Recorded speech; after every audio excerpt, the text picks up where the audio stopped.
Bismillahirrahmanirrahim. Assalamualaikum warahmatullahi wabarakatuh. Kami siswa-siswi SMK Negeri 3 Banjar. Video ini dibuat untuk menyelesaikan tugas kelompok pada mata pelajaran Produk Kreatif dan Kewirausahaan dengan Guru Mapel Ibu Heni Wahyu Rayu SPD. Kami dari kelompok 2 11 RPL 1 terdiri dari 6 anggota yang masing-masing anggotanya bekerja sama dalam memenuhi tugas ini. So, langsung saja ini dia video presentasi dari kami. Tapi sebelum membahas lebih lanjut, izinkan kami untuk perkenalan terlebih dahulu. Saya sendiri Elvan Harisa Putra, kemudian Dea Aprilianti, Dimas Andire Wijaya, Lydia Nurfadilah, Tri Yuliani, dan Trio Adi Permana.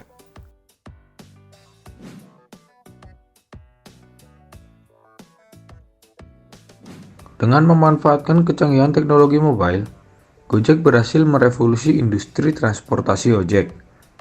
Fitur yang ditawarkan Gojek pun berbagai macam, seperti pengiriman barang, pesan antar makanan, berbelanja, dan berpergian di tengah kemacetan. Semua ide itu berawal dari Nadiem Makarim. Nadiem Makarim lahir di Singapura, 4 Juli 1984. Diketahui bahwa Nadiem Makarim mulai bersekolah SD di Jakarta. Kemudian ia lulus SMA di Singapura. Dari Singapura ia kemudian melanjutkan pendidikannya di Amerika Serikat. Bekerja sebagai karyawan. Nadiem Makarim diketahui pernah bekerja di sebuah perusahaan McKinsey & Company, sebuah konsultan ternama di Jakarta, dan menghabiskan masa selama 3 tahun bekerja di sana. Diketahui pula, ia pernah bekerja sebagai CEO, founder, dan managing editor di Zalora Indonesia. Kemudian, ia menjadi Chief Innovation Officer di Kartuku. Resign dari pekerjaan dan mendirikan Gojek.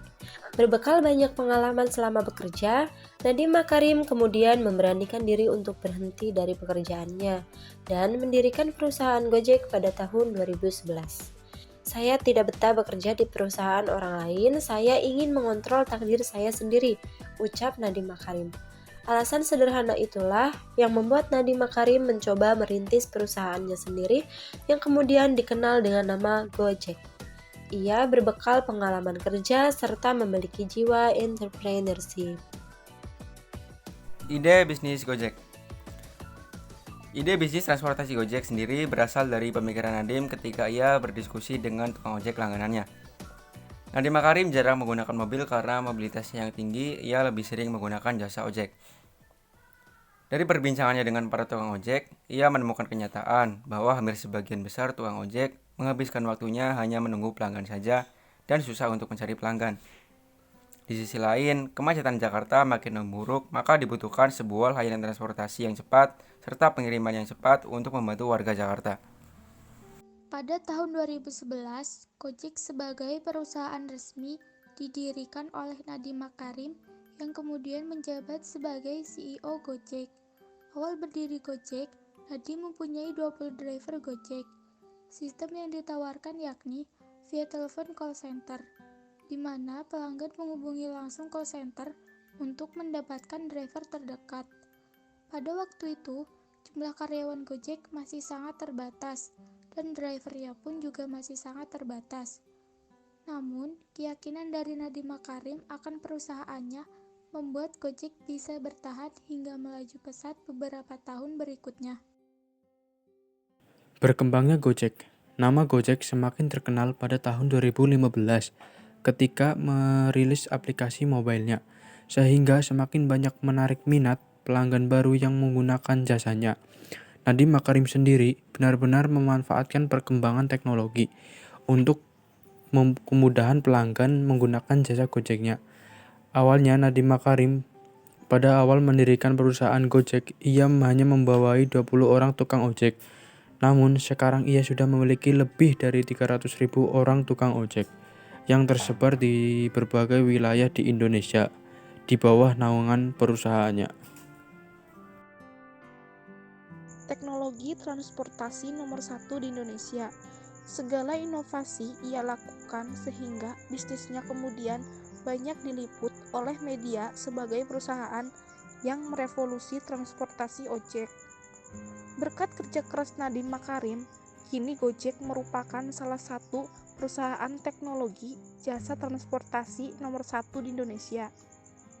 Perusahaan Gojek kini melayani lebih dari 50 kota di Indonesia dan memiliki lebih dari 300.000 driver yang tersebar di Indonesia.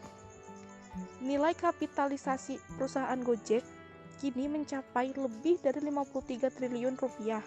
Hal tersebut menjadikan perusahaan Gojek sebagai salah satu perusahaan unicorn atau perusahaan rintisan startup dengan nilai valuasi lebih dari 1 miliar dolar. Kesuksesan Nadiem Makarim menjadi salah satu pengusaha tersukses di Indonesia rupanya tidak begitu saja membuat Nadiem puas. Pada bulan Oktober 2019, ia ditunjuk oleh Presiden Joko Widodo untuk menjabat sebagai Menteri Pendidikan dan Kebudayaan atau Mendikbud pada Kabinet Indonesia Maju tahun 2019 sampai tahun 2024, dan fakta uniknya, ia menjadi menteri termuda di dalam kabinet tersebut. Cukup sekian video presentasi dari kami. Mohon maaf bila ada kesalahan dan terima kasih atas perhatiannya. Bila ada kritik ataupun saran, silakan tulis di kolom komentar. Wassalamualaikum warahmatullahi wabarakatuh.